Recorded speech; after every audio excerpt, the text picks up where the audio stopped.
नमस्कार विद्यार्थियों, हम पढ़ रहे हैं एमए फाइनल में संस्कृत विषय में समास प्रकरण। और यह जो समास प्रकरण है हमारा प्रत्येक प्रतियोगिता परीक्षा में आता है, चाहे आपका टेट हो, चाहे टीजीटी पीजीटी हो, और चाहे रीट हो, या फिर सेकंड ग्रेड और फर्स्ट ग्रेड राजस्थान टीचर की जो भर्ती आती है, किसी में भी देखेंगे आपको तो ये समास प्रकरण बहुत महत्वपूर्ण आता है। और आजकल जब आप उत्तर प्रदेश की परीक्षा में देखते हैं तो प्रक्रिया भाग पूछते हैं। और प्रक्रिया भाग क्या होता है विद्यार्थियों?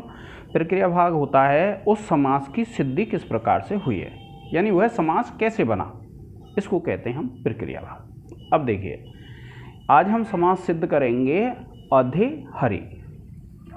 देखिए कौन सा है, ये है हमारा समास अधिहरि, ये है। अब अधिहरि का जब आप विग्रह करते हैं तो विग्रह होता है विद्यार्थियों हरऊ। और अगर आपसे कोई पूछ लेता है कि यह किस अर्थ में है तो आप लिख देंगे यह विभक्ति अर्थ में होता है, विभक्ति अर्थ में। मैंने आपको बताए थे कि 16 अर्थ होते हैं और उन 16 अर्थों में यह जो हमारा प्रत्यय है वो कौन से अर्थ में है? विभक्ति अर्थ में है। सॉरी, यह जो समास होता है वह विभक्ति अर्थ में होता है।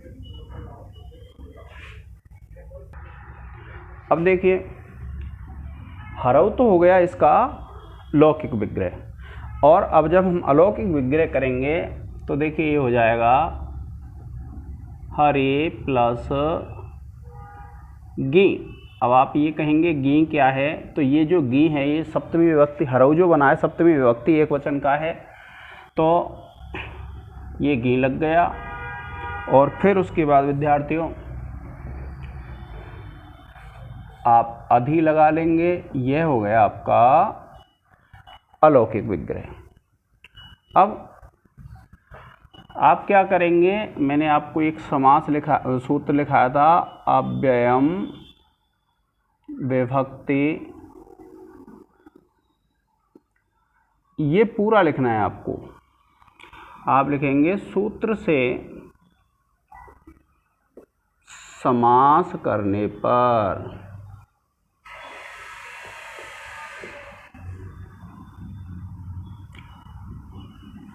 अब देखिए, जब आप इसका समास कर देंगे और जब समास कर देते हैं तो जो अव्ययी भाव है एक सूत्र है उसका अधिकार चल रहा है, तो हम समझ जाते हैं इससे कौन सा समास हो रहा है, अव्ययी भाव समास हो रहा है। अब देखो विद्यार्थियों, अब आप क्या करेंगे कि समास हो गया, फिर आप इसकी करेंगे प्रातिपदिक संज्ञा। आप लिखेंगे हरि प्लस गी प्लस अधि,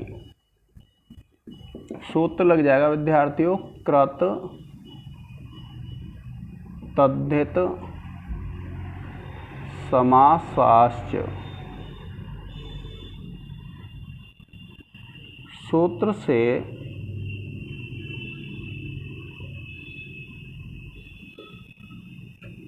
समास की प्रातिपदिक संज्ञा।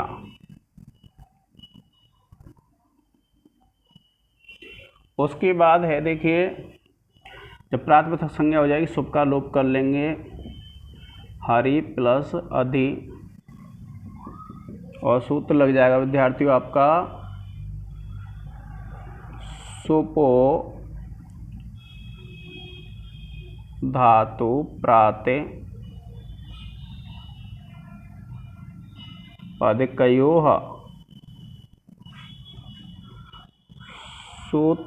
सूत्र से सुप गी का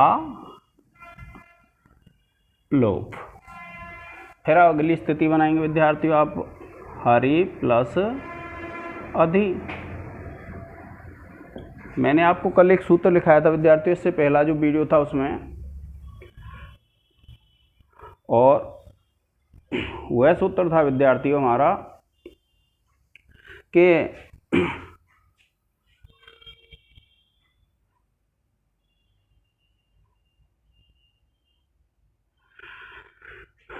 वह जो सूत्र था प्रथमा निर्दिष्टम समास उपसर्जनम, क्या था? तो आप लिखेंगे प्रथमा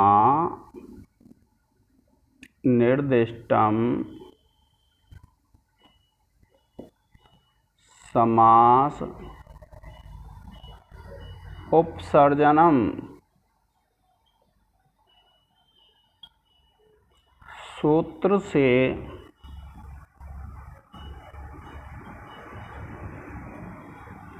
अधिकी उपसर्जन संज्ञा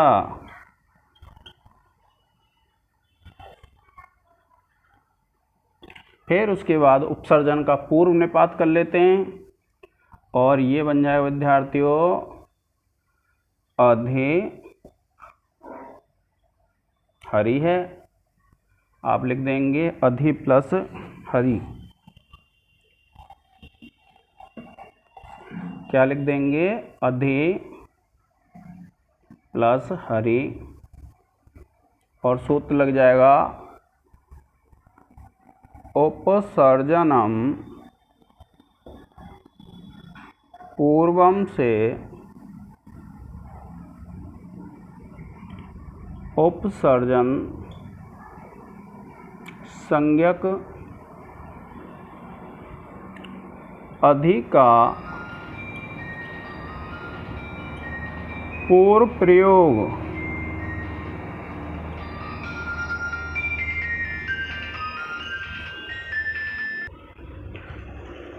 प्रिय विद्यार्थियों, आप इसका एक स्क्रीनशॉट ले लें।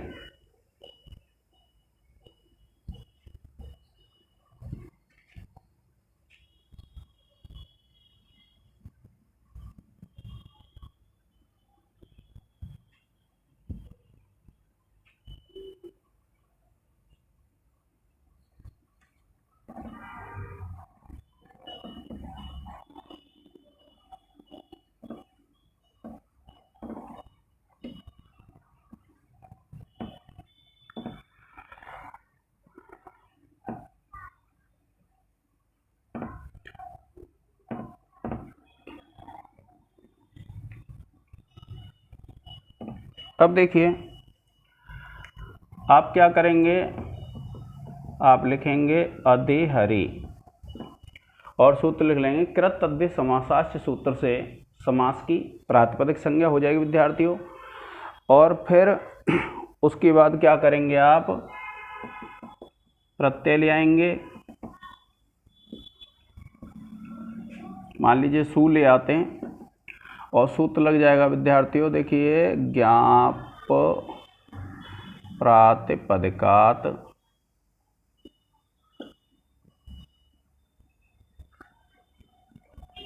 प्रत्ययः परश्च, और एक सूत्र है स्वौ जस,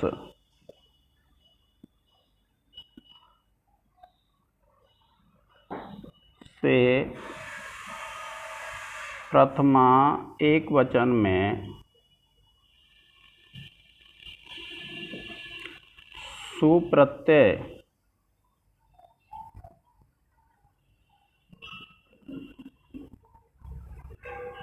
ठीक है विद्यार्थियों, क्या हो जाएगा? सुप्रत्यय का आगम हो जाएगा।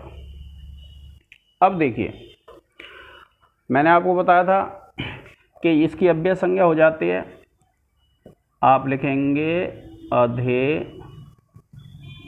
हरि प्लस सु और सूत्र लिख देंगे अव्ययी भावश्च, सूत्र से समास की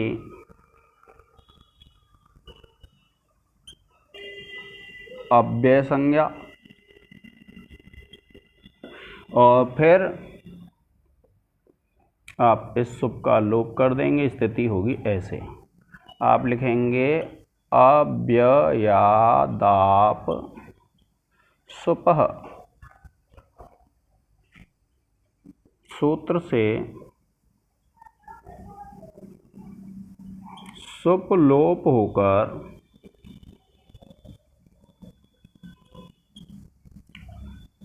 रूप सिद्ध। आप इसका एक स्क्रीनशॉट ले लें विद्यार्थियों।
ठीक है विद्यार्थियों, आज के इस लेक्चर में इतना ही।